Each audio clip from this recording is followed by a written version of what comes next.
Welcome back to my channel. In this video, I'm going to show you how I made my Edwardian corset to go with my Edwardian chemise.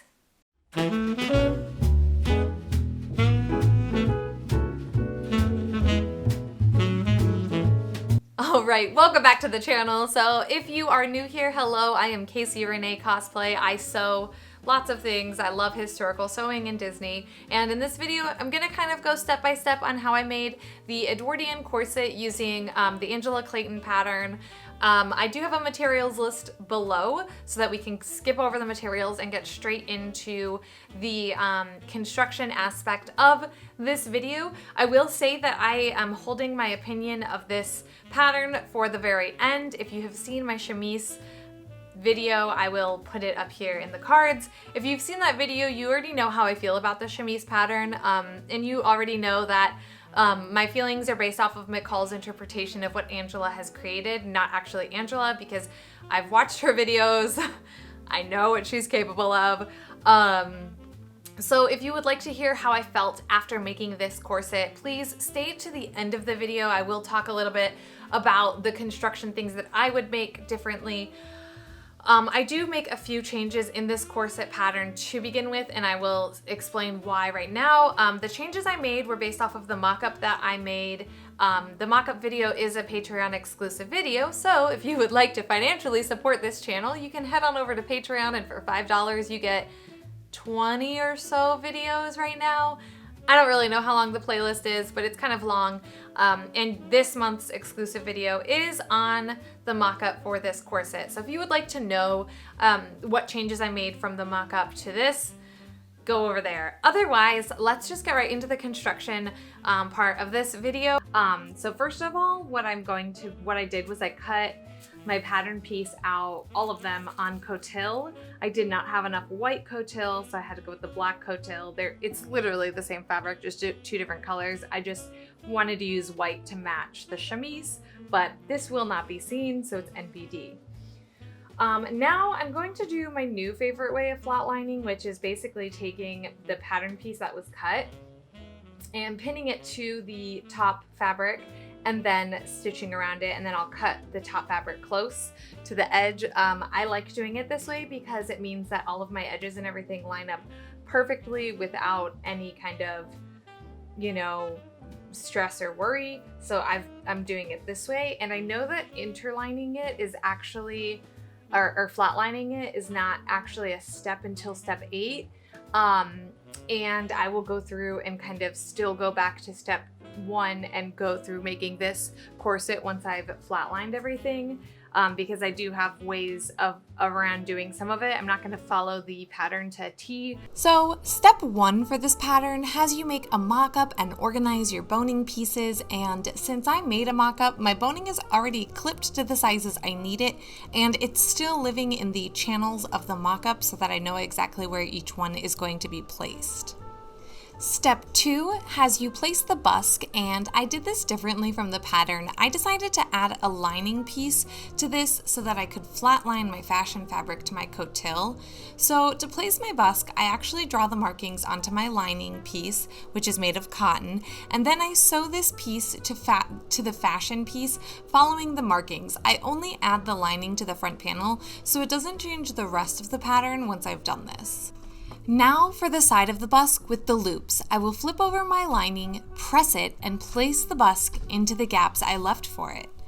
I pin that in place, and then using the busk, I mark the holes I need to poke with my awl on the other piece of the front center piece with my awl so that I can place the other half of the busk. Then I can take these pieces over to my machine, and with a zipper foot, I can sew the fabric around the busk pieces. Okay, so I completely spaced. Can you hear the dogs? Hey, take it outside. Go on.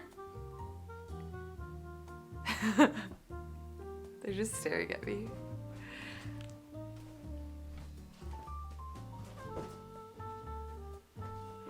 Y'all done? Can I film? Can I film? I just took my zipper foot to the side of this and straight stitched it down on each of these. This is pretty simple. Hello, step number 3, you confuse me. So this step says to use an awl to punch a hole at each stud marking. Apply seam sealant to each hole and allow to dry. So instead I just fold over the back edge following the fold line on the pattern and just add my grommets like I would any other corset. Step 29 eventually had you add grommets, but I just did it here. I was already marking it and doing all of these other steps, so I might as well just put my grommets in now. Steps 4 through 7 have you insert the busk, and I already did this step along with step 8 where I flatline my pieces. So now for step 9, which says to pin middle front to side edge front. Stitch in a double stitch seam, press seam towards front. Now they explain in the instructions that a double stitched seam is stitching it on the 5/8 of an inch and then stitching it 1/4 of an inch away from the edge as well. So I go ahead and I do this. Then I'm gonna overcast this edge before I actually press it towards the front. So I opted out of adding the gusset because my bust is fairly close to my waist measurement and the gusset made an uncomfortable amount of gaping at the top of my mock-up. So now I will be doing step 12, stitch side front to side edge of middle front. Since I did steps 13 and 14 when I added my grommets to my back panel, I am now going to step 15, which says stitch side back to side edge of back.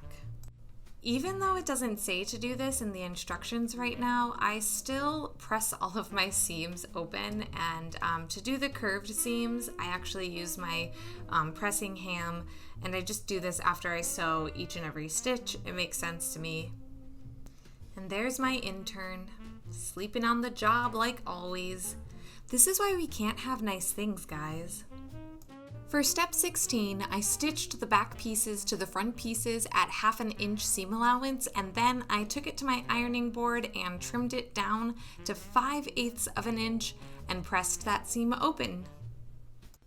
So steps 17 through 19 are new to me. They have you add twill to the waistline, and I've seen this done numerous times, but this is the first pattern I've had that has had you do it. So I pin the twill in place, and then I just whip stitch it down to the cotil without having my thread go through the top of the fabric. It was pretty simple, and it was another one of those relaxing hand sewing steps that I just really love doing. Now it's time to form the casing for the boning. I normally do this a bit different, but I was determined to follow the instructions, even though I didn't do it for the first half of this project. So to form the casings, I had to pin twill tape along each side of the seam for every single panel. I did this, and then I brought it over to my sewing machine where I needed to stitch close to the edge of each side of this twill tape for every single piece of twill tape. I think there were 7 or 8 of them total. And then I repeat this on the other half of the corset as well. For the boning, I had already had my boning cut and placed inside the corset mock-up.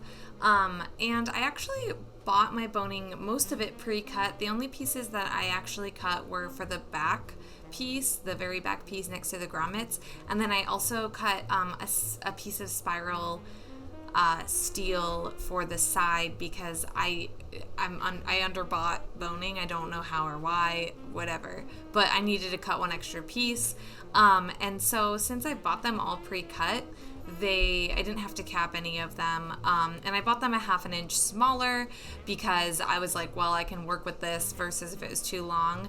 I didn't want to have to cut and pre-cut it because I've actually never done a corset with the majority of flat steel. I normally do spiral steel, or I also do the German plastic boning, which is supposed to be like a synthetic whalebone. But either way, I just kind of take them out of my mock-up and place them in. And like with this boning, it's only supposed to hit to not like all the way down the corset. There's actually markings in the corset, so make sure you mark those so that you know where they're supposed to stop.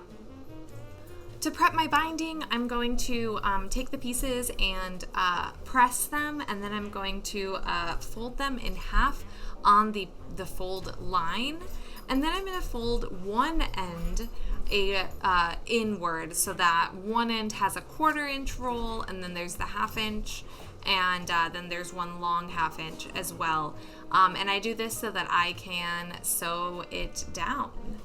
Now I get to pin it to my corset, and what's really nice about this corset is I don't have to worry about running over boning, because on the bottom there is no boning, and on the top there's plenty of room to push that boning down far enough to where you're not actually going to run into it with your needle. So I will pin this to the top and the bottom of my corset.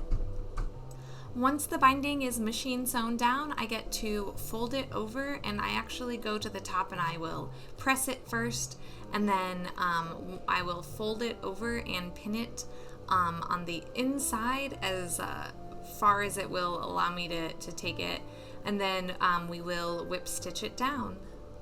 And as I've already mentioned, one of my favorite steps is hand sewing this binding on the inside.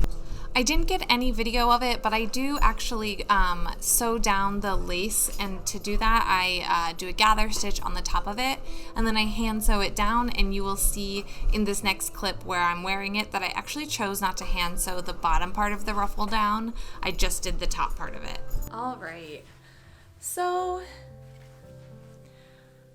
I think that this fits really, really well. I am still weirded out by this part here.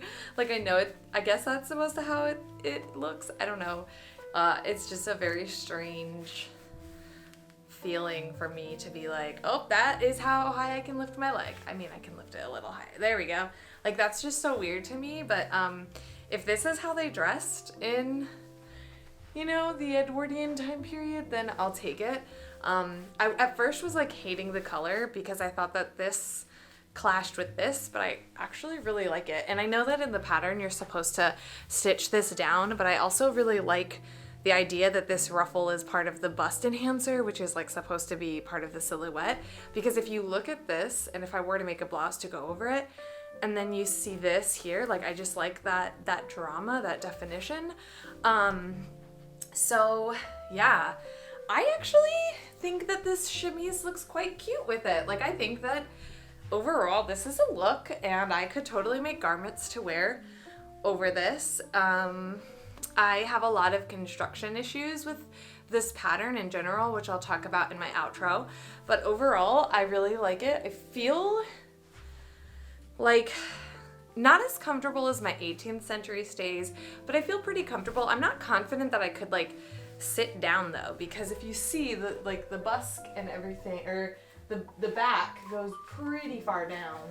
So like, but I mean I probably could, or maybe that's why they sat like the here. Let's get this out. Maybe let's see. Oh, okay, I could sit like this, or oh, okay. Actually, I can sit quite fine. Never mind. All right, I lied. I'm not as. This is cute. Okay, I feel cute. Woo, I want to sip some tea. Let's see if I can. There we go. But overall, I think this is a cute piece, and I'm pretty excited to like, yeah, make some garments to go over it. I don't know what I'm gonna make to go over it yet, but I feel like I'm living my like, I don't know, my tea time fantasies. Yes, queen, yes. Okay. All right, so now that you have seen, hopefully, all of the construction part of this video, you've seen the part where I talk about wearing it and how I like the way it feels, and how and the fitting aspects of it. I need to talk a little bit about the construction aspects of this pattern. And once again, I know that the process of developing a pattern is that artist or pattern developer over here, in this case Angela Clayton, makes the pattern and then creates, you know, a good amount of information on how to put it together and sends it to McCall's, and ultimately McCall's makes the decision of like the instructions, and they grade the pattern and they do all this stuff to the pattern. So I know that the product that Angela Clayton made is very different from the mass-produced item that McCall's is producing right now with this pattern. With that being said, I think once again McCall's is making things way more difficult than they have to be. For example, adding twill tape to the garment for I know that a lot of people make corsets that way, and I have made corsets by adding ribbon to the boning, or adding ribbon so that you can put boning in it. But I think a better way of doing that is either doing that in the lining. So basically this whole thing needs lining. First thing, this corset needs lining. I do not know why there is no lining. I know there's the underlining and then there's your fashion fabric. No. It needs coutil, which is your underlining, fashion fabric, but it doesn't actually need fashion fabric. That's just because we like pretty things. And then it needs a lining. And I think that the boning needs to go into the lining. I am 100% in agreement with the placement of the twill tape that goes around your waist. But I think that if you're going to do...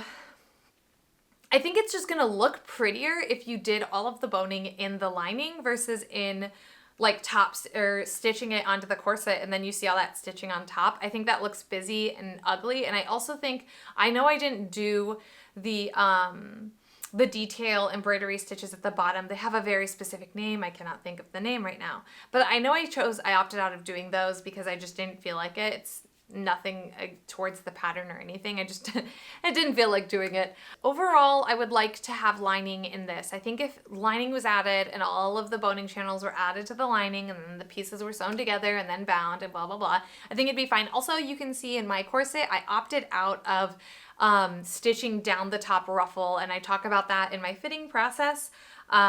So I don't really need to cover that, but I did opt out of that. I really like the way my ruffle lace trim looks. Ultimately, I would actually give this pattern a B+. I think the actual pattern pieces are awesome.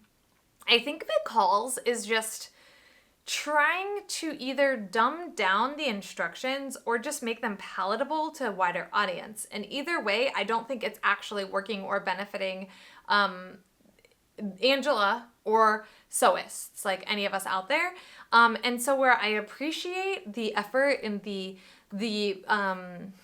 opportunity to have these patterns from Angela Clayton, I don't necessarily think that McCall's is doing them justice. And again, I said this in the last video, they just need to pay her to make tutorials to use the patterns. That way we can just completely throw out the instructions and just follow Angela's online tutorials. I think that's what needs to happen, and I think that if that were to happen, not only would the patterns be more successful, I know they already are successful, but I think that that would be that would open the door to future historical costumers. I don't know how long this video is, and I don't know how long this rant, okay, I know how long this rant is, and I don't know how much I'm gonna keep in this video, but I have so many feelings, and I just thank you all so much for watching this video. If you sat through my opinion, wow, I really, really appreciate and value you. Ultimately, thank you so much for being here. Thank you for watching my tutorial, and if you like this channel, subscribe. I don't do reviews often. Like, this is not a common thing. If you like them and you want me to do them, I'll think about that. I just really wanted to give my opinion because I'm always asked on social media, oh, what did you think of that pattern? And I think this is an easier way for me to concisely express myself. It's not concise though, let's be honest. And I will see you guys in the next video. Subscribe, like, comment, and I'll see you in the next one. Happy sewing!